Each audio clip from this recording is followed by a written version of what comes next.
Welcome back to the program. I am Dave Simon. Fred Garcia is with me. Right now, very pleased to be joined with one of the best jiu-jitsu black belts in the world, a UFC light heavyweight taking on Phil Davis at UFC 159 in just 8 days' time. Joining us live right now, Mr. Vinny Magalhaes. Vinny, thank you for joining us. Thank you guys for having me on the show. Actually, you pronounced my name pretty well, by the way. Oh, really? Yeah, that was pretty good. I don't get that often. I watch Ultimate Fighter Brazil, and I'm trying to, brush up on my Portuguese. Yeah, that was really good, actually. Like, I get, all kind of different sounds on my last name. And that was, pretty much, pretty close to, to my last name. You want me to really try and pronounce it well? Because I could do it, full Brazil style for you if you want. No, yeah, that was good. That was good. Magalhaes. No, exactly. That was pretty good. There you go. I watched Renato Laranja, so I know how to do it. Yeah, that's for sure is going to teach it.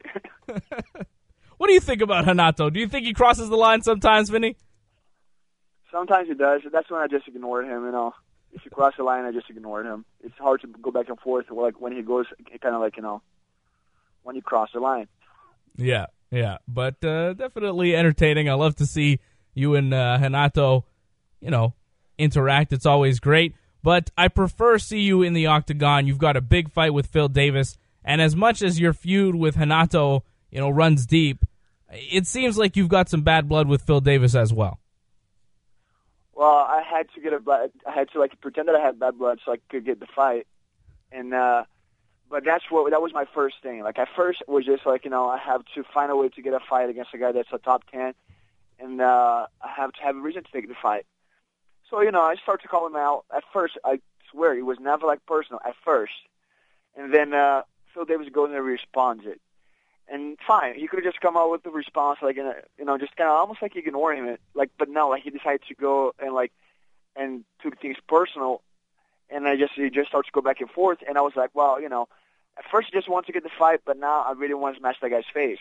Just because, he's talking too much shit. And, way more than I first started. When I first started, I just wanted to take the fight, nothing else. That's all I said. I want to fight Phil Davis. But I never said that, that he sucked. I never said that, jiu-jitsu was better than wrestling and this and that. I never said that I was going to give him black eyes like he said he was going to do to me. So, once he started to talk, it just became personal, which I think it's actually good, give him some type of motivation. It's not just about, fighting the top 10 guy and beat him. It's, really, beat him and hurt him.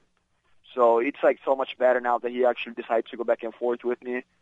So, yeah, I got what I wanted. Wow. Has it ever been this personal for you in a fight? The last fight that I can remember that I took things personally were, first, it was two fights, really. When I was the Ultimate Fighter, when I fought Christoph. Me and Christoph, we were teammates, and you actually used to be roommates, too, when you were training a team class. And one of the days in the house, I hear Christoph telling Edit Marshall what he should do if he ever fought me. Telling what to do. That's what Vinny does. That's what he should be doing. And for a guy who was my teammate and actually roommate out of the house, not not to do with tough, but like a team class back home. Yeah. I thought that was kind of too much. So that's why I asked to fight it, and that's why I took things personal, and that's why I ended up my plan in that fight was to hurt Christoph, but I kind of just thought a little bit, why? No reason. I beat him, that's fine, that's good enough, and ended up beating him in the first round. The other fight was against Mikhail Zayat, my last fight in M1. I wanted to do a seminar in Russia. First off, nobody told me that I would be training guys that I would be eventually fighting.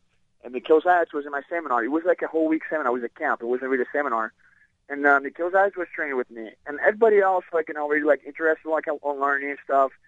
Mikhail Zayat the whole time just being a dick. He wasn't really into learning anything. He would ask question whatever I was doing.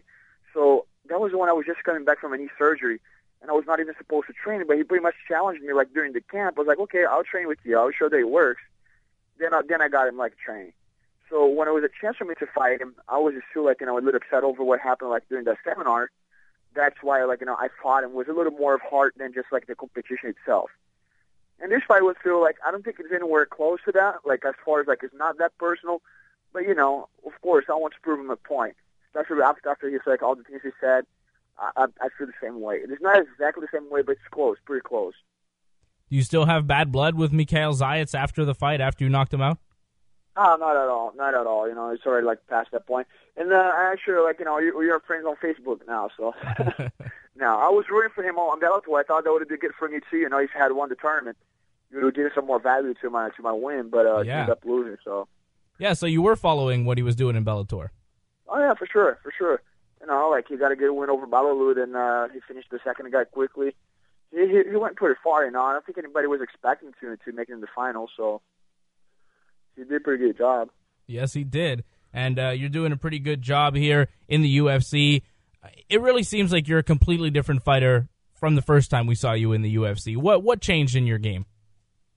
Well, you know, like my first opportunity in the UFC, that was almost 5 years ago. Actually, it was a little over 5 years ago when I got on the show. And my last fight in the UFC was yesterday was exactly the 3 years, actually 4. Yeah, 4 years since my last fight in the UFC before this new contract. So it's you know, so many things can change in 4 years. You get guys, let's give an example, like any other sport, like in BJJ. You get a guy like BJ Penn, first day in BJJ, what level was BJ? He would probably was getting smashed. 4 years later, BJ was a BJJ world champion as a black belt. So, you know, you can change so much in 4 years. So it's hard for you to be judging somebody, you know, let's say, judging from the fight against Bader. It's yeah, Vinny got knocked out, had no strike. Yeah, but I had so much time to improve. I might not have improved as much as people maybe were expecting me to improve, but 4 years, I have improved, that's for sure. You know, so you know, it's hard to be comparing me 5 years ago, me 4 years ago, when I was already you know, focusing so much on my MMA career, and I want to be a jiu-jitsu fighter. I want to be you know, competing with gi. I want to be doing no-gi grappling competitions. I want to be doing so many things at the same time, and not really focusing so much on my professional career. And I think that's why I end up you know, not being so successful. And you know, that doesn't mean that I'm never going to lose a fight again. It just means that you know, now I'm more prepared to do what I do. And it's definitely worked for you. Your last fight against Igor Pokrayets, I was in the building in Toronto. Very, very impressive stuff there. I've seen you recently as well as a coach on The Ultimate Fighter with Team Sonnen. Did you enjoy that? Was that fun for you? Oh, that was a fun experience. You know, I think that was the first time that I was around the house, you know, since I was always one of the competitors in the show.